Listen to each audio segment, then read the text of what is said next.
Luke 9. And he called the 12 together and gave them power and authority over all demons and to cure diseases. And he sent them out to proclaim the kingdom of God and to heal.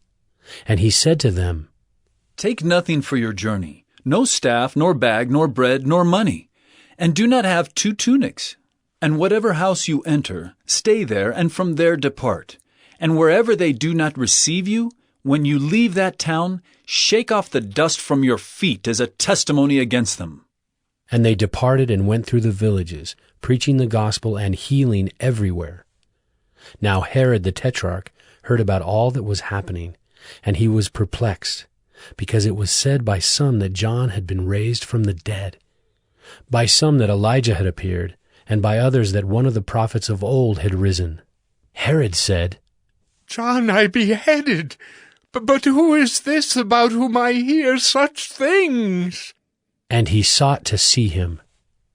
On their return, the apostles told him all that they had done. And he took them and withdrew apart to a town called Bethsaida. When the crowds learned it, they followed him, and he welcomed them and spoke to them of the kingdom of God, and cured those who had need of healing. Now the day began to wear away, and the 12 came and said to him, Send the crowd away to go into the surrounding villages and countryside, to find lodging and get provisions. For we are here in a desolate place. But he said to them, You give them something to eat. They said, We have no more than 5 loaves and 2 fish, unless we are to go and buy food for all these people. For there were about 5,000 men. And he said to his disciples, Have them sit down in groups of about 50 each. And they did so, and had them all sit down. And taking the 5 loaves and the 2 fish, he looked up to heaven and said a blessing over them. Then he broke the loaves and gave them to the disciples to set before the crowd. And they all ate and were satisfied. And what was left over was picked up, 12 baskets of broken pieces. Now it happened that as he was praying alone, the disciples were with him, and he asked them, Who do the crowds say that I am? And they answered, John the Baptist, but others say Elijah. And others that one of the prophets of old has risen. Then he said to them, But who do you say that I am? And Peter answered, The Christ of God. And he strictly charged and commanded them to tell this to no one, saying, The Son of Man must suffer many things, and be rejected by the elders, and chief priests and scribes, and be killed, and on the 3rd day be raised. And he said to all, If anyone would come after me, let him deny himself and take up his cross daily and follow me. For whoever would save his life will lose it, but whoever loses his life for my sake will save it. For what does it profit a man if he gains the whole world and loses or forfeits himself?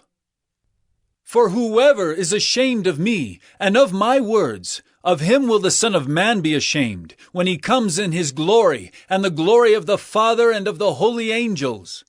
But I tell you truly, there are some standing here who will not taste death until they see the kingdom of God.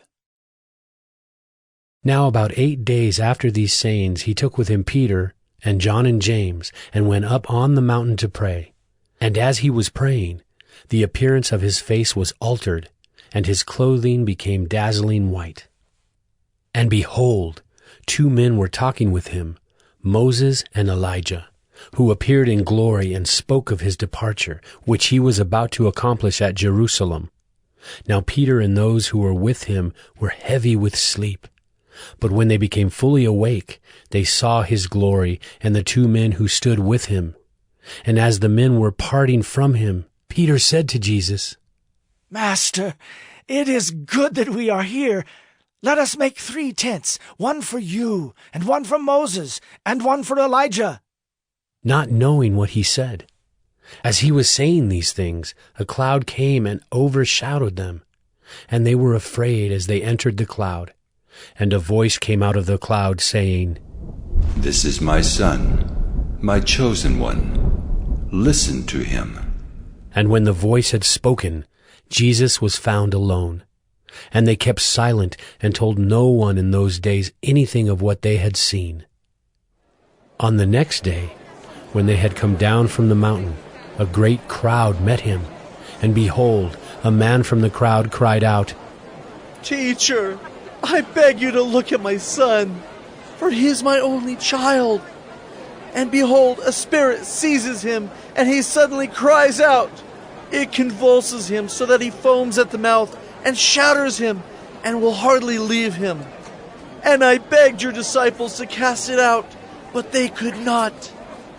Jesus answered, Oh, faithless and twisted generation, how long am I to be with you and bear with you? Bring your son here. While he was coming, the demon threw him to the ground and convulsed him. But Jesus rebuked the unclean spirit and healed the boy and gave him back to his father. And all were astonished at the majesty of God. But while they were all marveling at everything he was doing, Jesus said to his disciples, Let these words sink into your ears. The Son of Man is about to be delivered into the hands of men. But they did not understand this saying, and it was concealed from them, so that they might not perceive it. And they were afraid to ask him about this saying. An argument arose among them as to which of them was the greatest. But Jesus, knowing the reasoning of their hearts, took a child and put him by his side, and said to them, Whoever receives this child in my name receives me, and whoever receives me receives him who sent me. For he who is least among you all is the one who is great. John answered, Master, we saw someone casting out demons in your name, and we tried to stop him because he does not follow with us. But Jesus said to him, Do not stop him, for the one who is not against you is for you. When the days drew near for him to be taken up, he set his face to go to Jerusalem. And he sent messengers ahead of him, who went and entered a village of the Samaritans to make preparations for him. But the people did not receive him, because his face was set toward Jerusalem. And when his disciples James and John saw it, they said, Lord, do you want us to tell fire to come down from heaven and consume them? But he turned and rebuked them, and they went on to another village. As they were going along the road, someone said to him, "I will follow you wherever you go." And Jesus said to him, Foxes have holes, and birds of the air have nests, but the Son of Man has nowhere to lay his head. To another he said, Follow me. But he said, "Lord, let me first go and bury my father." And Jesus said to him, Leave the dead to bury their own dead. But as for you, go and proclaim the kingdom of God. Yet another said, I will follow you, Lord, but let me first say farewell to those at my home. Jesus said to him, No one who puts his hand to the plow and looks back is fit for the kingdom of God.